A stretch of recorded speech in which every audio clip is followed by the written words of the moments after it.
بے شک انسان پر زمانے میں ایک ایسا وقت بھی آ چکا ہے کہ وہ کوئی قابل ذکر چیز نہ تھا۔ ہم نے انسان کو ملے جلے نطفے سے پیدا کیا تاکہ اسے آزمائیں، تو ہم نے اس کو سنتا دیکھتا بنایا، یقیناً ہم ہی نے اسے رستہ بھی دکھا دیا۔ اب خواہ شکر گزار ہو خواہ ناشکرا۔ بے شک ہم نے کافروں کے لیے زنجیریں اور طوق اور دہکتی آگ تیار کر رکھی ہے۔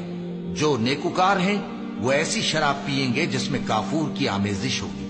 یہ ایک چشمہ ہے جس میں سے اللہ کے بندے پیئیں گے اور اس میں سے چھوٹی چھوٹی نہریں نکال لیں گے۔